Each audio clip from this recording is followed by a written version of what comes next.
Hello, I am so delighted to have Farah Hussain from Scotland on our podcast. Farah, welcome. I'm delighted you had time in your schedule for us today. Thank you for being here. Thank you for having me, Janine. And I'll always have time for you. You're one of those people that I'll always make time for. Oh, And I'm so glad that we connected. Michelle connected us as well. So thank you for having me. oh, no, likewise. Absolutely. People, I'm going to ask Farah to introduce herself. Oh, and before we go, Farah has the most amazing husband. He brought her coffee and something along with that with absolute love. We So will let me talk just about say with dates, we've got with some dates dates. and we've got some cheese. Oh, yummy, yummy. Oh, Cheese like at see, home. people, I'm jealous. We'll talk about love languages later, and we'll talk about the reason Farah is having her snack now. And by the way, dates are amazing. I love having dates. They sustain the energy, they keep your blood sugar going, and because they've got minerals in them, people, I highly advise them instead of chocolate. Exactly. Okay, Farah, please share with the people who you are, what you do, and I would just like to give a heads up. I love what Farah said in her bio. Life's too short. I changed my life and I'm obsessed with changing yours. Over to you, Farah, to explain this. What an intro, right? My name is Farah Hussain. Who am I? This is always very hard to explain when you say, who are you? Right, first of all, I'm not going to say I'm a wife, I'm a mother, I'm a daughter. I'm Farah. Yes. I found my way and I found me. So when I discovered Farah, I had to make a change. And I had to make a change in the way I do things. So before COVID, I wanted to open up a business cafe, a platform where people can meet, eat, and connect. I love connecting people. There's a reason why. I think we'll go into that later on, why I love connecting people.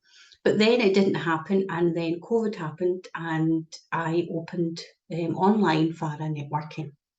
Networking is tarnished with the wrong brush. And Mm. if I had another word for networking, I'd probably use that.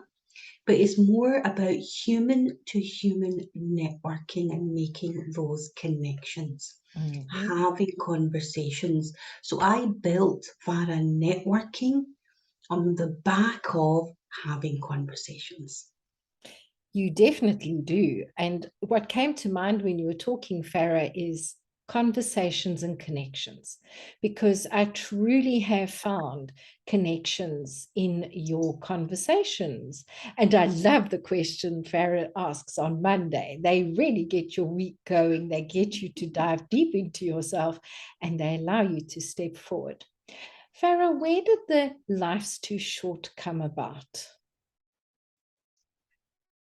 See, when you actually look at people's lives and they always want to do something when something happens to them. Mm. Right. So please don't take this the wrong way. And I don't mean it in the wrong way. I'm going to be very careful in what I say because I don't want to hurt anyone. Right. I'm just seeing it through my eyes. So let's just say someone has got cancer. Mm-hmm. And that's when they realise life is too short. And they wake up and they think we've got to do so many things. So why don't we just think life is too short? Because we just don't know what will happen to us, and if we'll ever wake up in the morning, or if we'll ever come back into our house and see our loved ones. We will never know. So I'm very spiritual and very religious, and my teachings teach me live every day as if it's your last day. Yes. So when you have that in mind, life is definitely short. I agree with you with that. I also have learned to look at life, live today, live in the moment, and do with love what you can do now, because that makes all the difference. Farah, you definitely help people change their lives. Would you like to share a bit about how your networking group works and who you, because how Farah, what impressed me is Farah does an interview with each person before, and it was just so much fun connecting with her. Farah, how did you evolve the system? I've been networking for over 10 years now.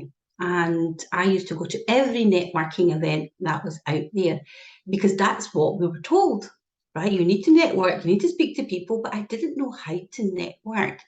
And every networking group is different, and I realised that. And some of them are for me, some of them were not for me. And the ones that were for me, I started going there and I became consistent, and that's how people started to get to know me. But initially, I went to every networking event, and somebody said to me, Janine, you would go to an opening of an envelope. And I'm like, oh, what does that mean? I didn't know what that meant. What did it come to mean for you? I left it open. I left it blank Oh, because I don't know if it was a sarcasm and I don't know if it was a compliment, right? So I left it open. And then now looking back, I know why I left it open because I wanted to create something yes. that where people don't have to go to everywhere, that they can just find their tribe. And that's how it's evolved.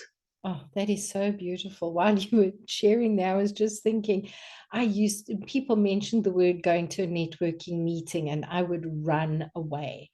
Number one, because I'm an introvert. Number two, because I am a projector and an empath. And just dealing with people's energies for me was hectically hectic. So, what I found absolutely powerful about yours is yes, we get an initial question and then we break into much smaller groups. What gave you this idea? Every networking event that you go to, you're expected to do a pitch, Mm-hmm. right? When I first started networking, my pitch was not perfect. My heart went go boom, boom, boom. I know that feeling. It's a horrible feeling. And then I looked at everybody, I'm like, their pitches are so perfect, but it's not coming from the heart. Yes. And I'm like, it just doesn't sit well with me. So that's where I thought, right, if I was to do something like this myself, I looked at everything. I looked at all the good things, and I looked at the things that didn't suit me. I spoke to a lot of people, and pitching was one of those things because by the time your turn comes to pitch, right, you've not taken the time to write down what they're doing because you're Mm-hmm. worried about what you're going to say. And One. then you forget what someone else says. And once you've done your pitch, you're like, phew, it's done. Then you chill out. So I didn't want to introduce pitching, and the whole point of networking is having a conversation, isn't it? Yes. For me, it's about connecting with others. I'm actually more curious about what they do than even sharing what I do. And it's quite a Exactly. shock when people say, well, what do you do, Janine? Oh, you want to know what I do? That as well. I'm like, oh, I forget me. Yes.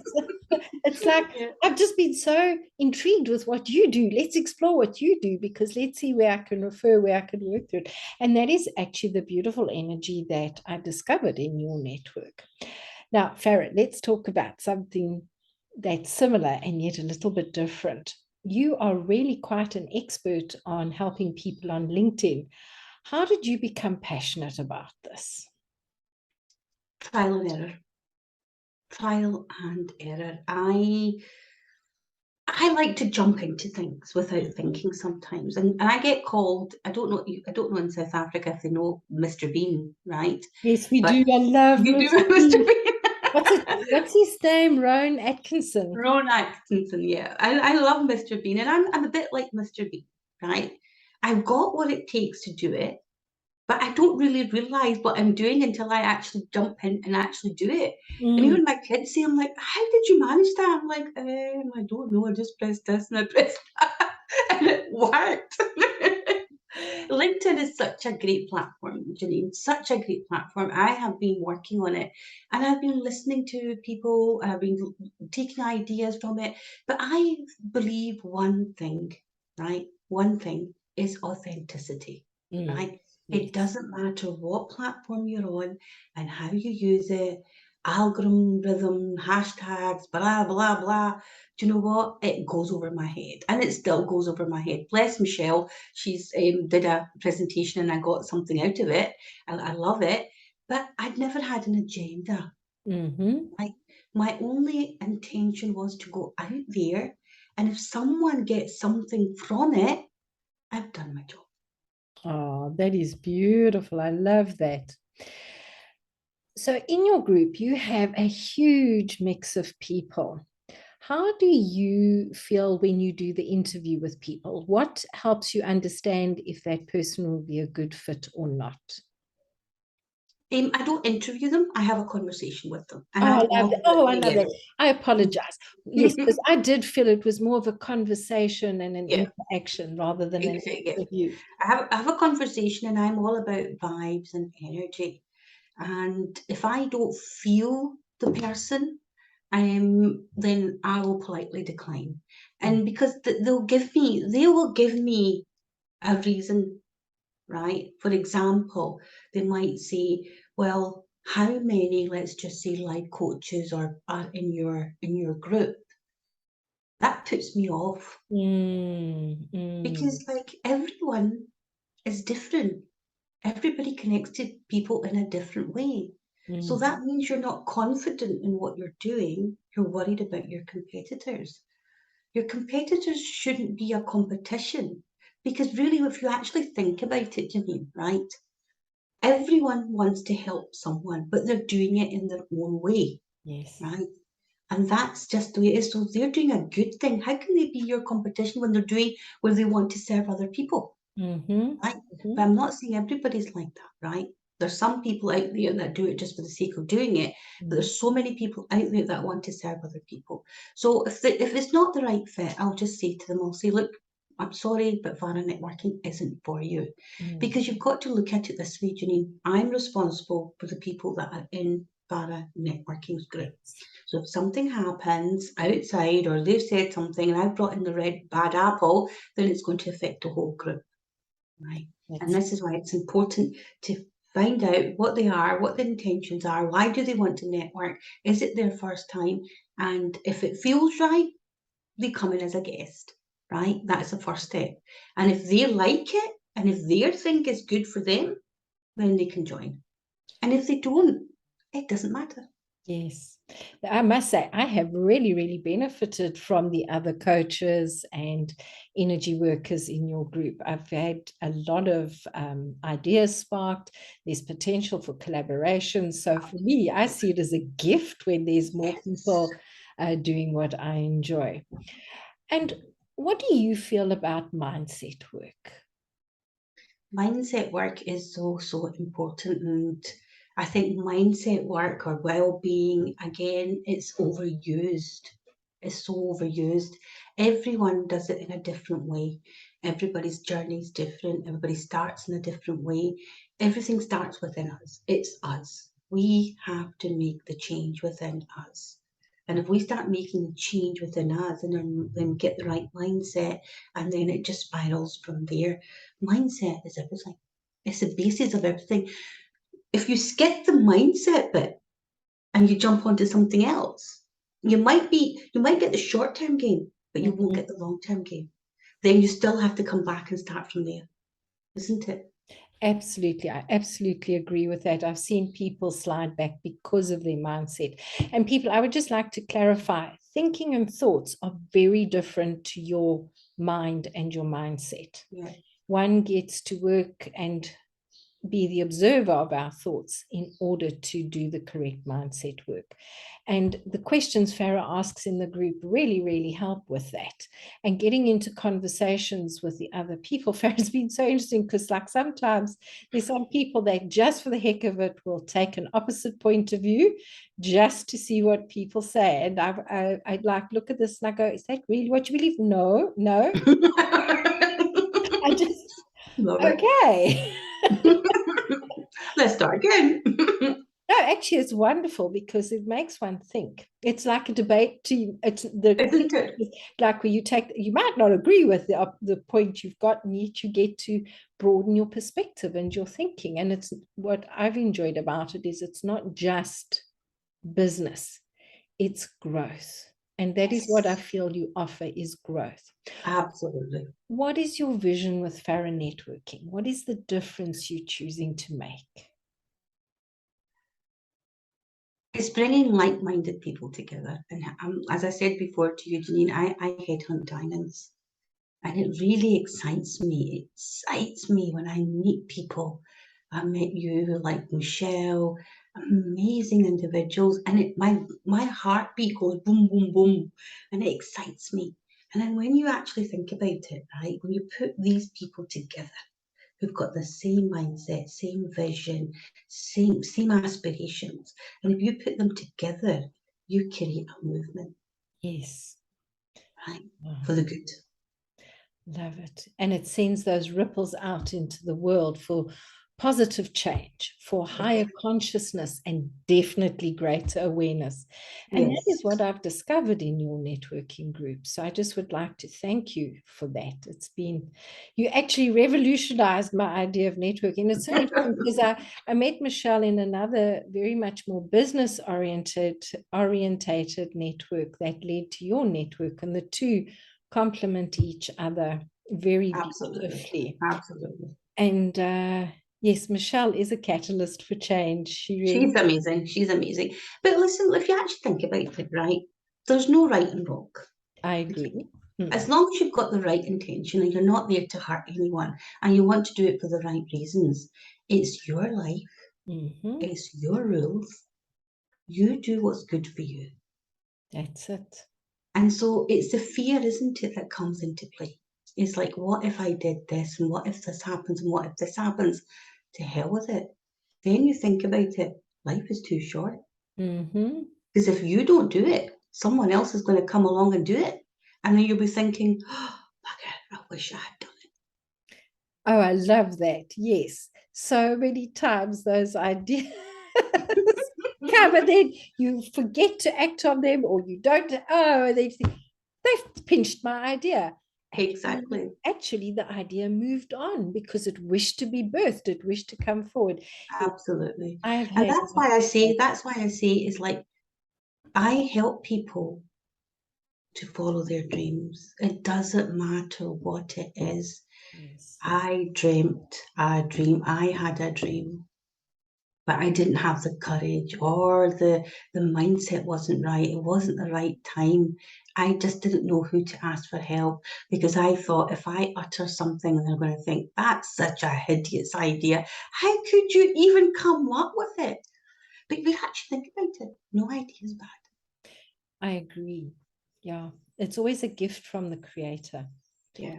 because that's, well, my personal belief is we're here to create for the creator to experience creation. We co-create. And I know I've come up against a lot of opposition with that. And that's okay, because that means what resists persists very often. So it means the idea will gain strength. Exactly. Farah, if you had to share one thing with our audience to help them create their dreams, what would that be?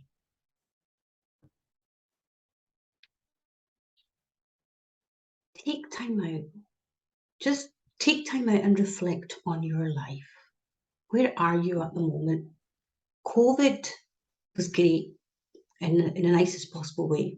It was good because it gave me the time to pause and reflect and stop acting like a robot, Yes. right? So what I would just say to people is just stop and think, what are you doing? Where are you going? What do you really like to do? As you always say, journal it, write it down. Mm-hmm. And then remember one thing, life is too short. Life is too short when we just sit and do nothing. Nothing more. Farah, this is a month of regaining our power. So what you've said there is all about tapping into our power. And for those who are listening on the replay, we are currently in the month of August. We've just gone past Lionsgate portal, and we are about to hit full moon. So energetically, we've had a week between two very, very powerful events. For me, it is just so important, Farah, the work you're doing, empowering people and stepping forward. And I would love you to share about the live you did on LinkedIn with the young cow in the field. Please, can you share? That to me was just such Oh a my breath of fresh air. And people, this is what made me just, it just settled me for the whole day watching that. God. Oh, that incident, I love that incident.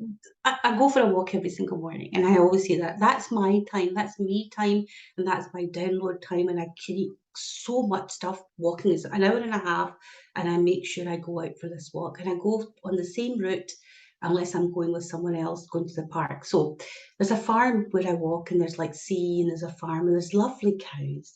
And I always say, "Good morning, hello, how are you? What are you doing?" And I think they got used to my voice. And it was just so happened that they're all eating, cows are all grazing and eating the grass. This one was just standing there by itself. And it just Shame. reminded me, it's not good to be by yourself. So I just shouted out to it and I just started talking to it. And I was absolutely gobsmacked that the cow responded back. And I Yes. said, "Are you okay?" And he went, "Yes." It was beautiful to see. And I just captured it. I was just like, I normally capture it for my Instagram stories and I always put it out and I encourage people to go for a walk and I use hashtag walk with Farah because it just changed my life. Mm-hmm. And that's how I inspire other people to change theirs by always leading by example. So I always video it and always take stories and it was just capturing that moment. And I didn't realize that this was going to happen.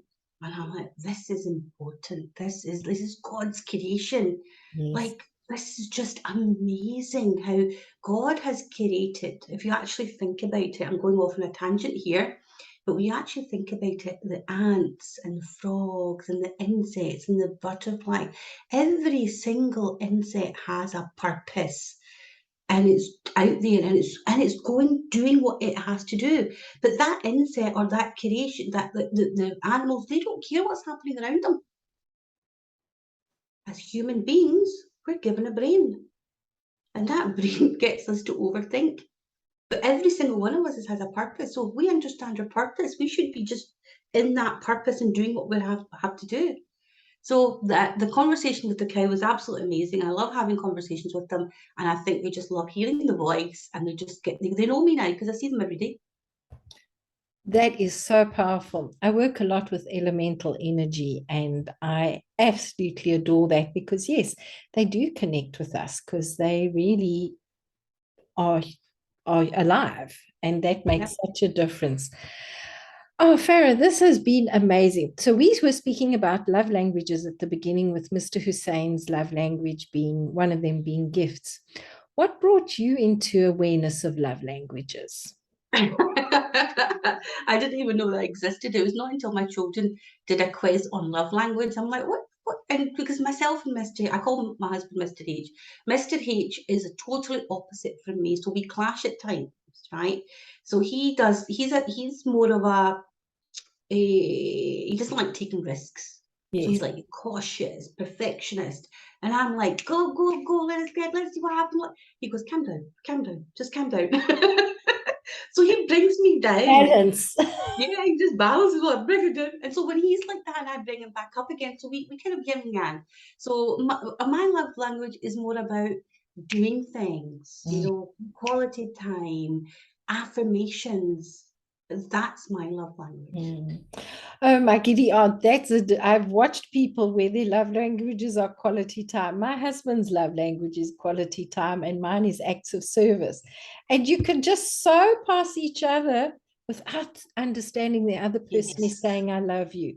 Now, when he brings me coffee, because I know his love language is not tasks, I know he's saying, I love you in the way that I can receive it. Yes, So it was exactly. just so beautiful to see how you received from him the cup of coffee and you affirmed him by saying thank you, I appreciate you. That was, to me, was just so beautiful. And listeners, it's just a gift I would like to give you. When we affirm people with words of affirmation, words of love, it just feeds our soul so deeply. So it was beautiful watching you feed both of your souls with that. Because it isn't it? It's important, Janine. It's important to tell people that. Yes. Always give credit where credit is due. And even if credit isn't due, just by saying thank you, I You. appreciate you, because Yeah. people remember Gratitude and appreciation are not the same thing. Appreciation is allowing it to add value to your life, even if you may not be grateful when your children make sticky, raw, burnt pancakes. Gratitude for the mess in the kitchen is not a thing, and yet the appreciation of their thinking to do it is what comes forward. Have you ever had that experience? Oh yes, many times. Many times. My children are older now, but many times. And still at times when my son comes home from London, he's in his room and he's his cups of coffee and everything's like in his room and he's carrying them downstairs the next day. I'm like, why don't you just do it when you come down? You know? It's like, what? I love Crazy. it. I love it.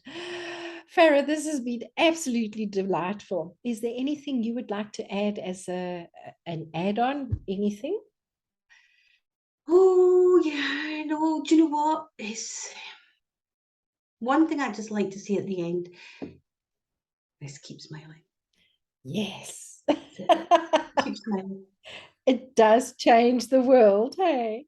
It does. People, I will put Farah's bio in the show notes and go find her on LinkedIn, Farah Hussain, and even reach out and have a conversation with Farah. You will absolutely benefit and create from it in a much, much more expansive way. Thank you, Farah. Thank you, Janine. Gratitude for you being on today. Thank you for having me. Thank you. Bye bye, everyone. Bye.